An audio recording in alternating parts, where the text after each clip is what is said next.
Selamat pagi bagi planters seluruh Indonesia. Pada kesempatan ini saya sedikit memberikan tips untuk perbaikan areal yang sudah ditinggal 5 tahun. Nah, ini banyak terjadi saat-saat di krisis pandemi ini. Jadi sebelum krisis pandemik itu krisis keuangan atau krisis di dalam harga TBS yang tidak kompetitif, sehingga banyak kebun yang terkendala. Ya. Contoh kebun yang saat ini di belakang ini, kebun yang sudah tertinggal 5 tahun yang lalu tidak dikendalikan, di mana kebun yang 5 tahun tidak dikelola akan terjadi pertumbuhan gulma ataupun arealnya semak atau sampai dia tumbuh anak kayu. Ya, bahkan tanaman ternaungi. Ya. Tips yang pertama yang harus kita lakukan untuk mengendalikan areal-areal yang katakanlah hutan ataupun yang semak, yang pertama kita akses yang ke tempat tersebut, akses jalan ya, ke blok tersebut ya, akses kita baik itu naik kendaraan roda 1, roda 2, roda 4. Nah, jadi kita akses pertama supaya kita bisa mengklarifikasi semuanya itu. Terus akses setelah itu, akses ke dalam blok atau akses ke pokok ya, kita harus dibuka dulu pasar rintis dan piringan ya. Kita buka pasar rintis dan piringan. Setelah kita buka pasar rintis dan piringan, kita akan lakukan pembukaan gawangan atau pengendalian kayu yang ada di blok tersebut ya. Kayu-kayu atau anak kayu itu bisa dikendalikan. Apabila sudah besar-besar, kita bisa kendalikan dengan pakai genset atau mekanis, doser atau eksamini.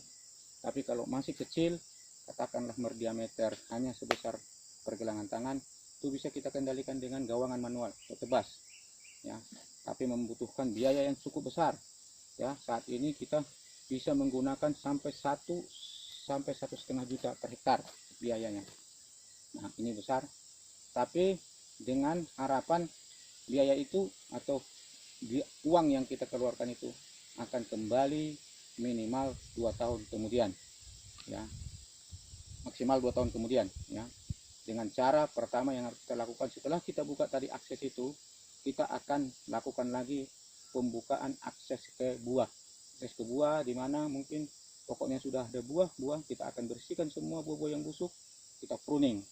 Dan pelepah-pelepah yang sudah sengkleh akibat etiolasi itu kita bersihkan, kita potong dan disusun di antara pokok dengan rapi, baru kita sanitasi. Setelah itu kita lakukan pemupukan. Pemupukan yang pertama harus kita lakukan adalah pemberian rock fosfat ya.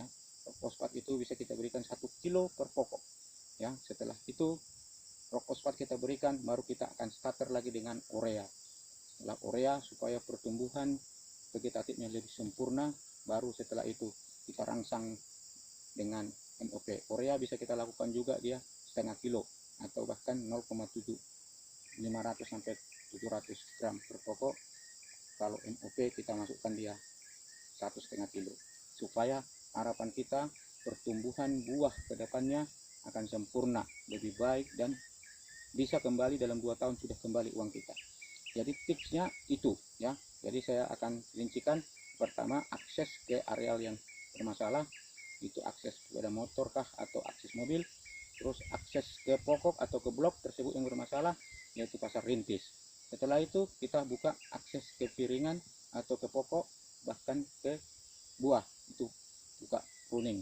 Nah, setelah itu kita lakukan baru lakukan pemupukan, baru persiapan lagi areal tempat persiapan untuk panen, yaitu jalan pasar rintis tadi. Setelah kita buka manual, kita mungkin akan rapikan, apakah akan kita bentuk link pad atau kita bentuk pad timbun, bahkan mungkin kita buat di situ gorong-gorong dan sebagainya. Baru kita buat TPH dengan ukuran standar. Maka saudara, yakinlah dengan perbaikan yang saya sampaikan tadi, kebun-kebun yang tertinggal selama 5 tahun ke depan pasti bisa akan mengembalikan 2 kali lipat nanti biaya secepatnya setelah 2 tahun kemudian, yaitu dengan cara pemupukan. Setelah itu akan continue terus memupuk ya, jangan sampai ditinggal kembali. Ini tips sederhana untuk bagi pekebun swasta ataupun perkebunan pribadi untuk perbaikan arealnya yang sudah rusak. Demikian dari saya. Terima kasih.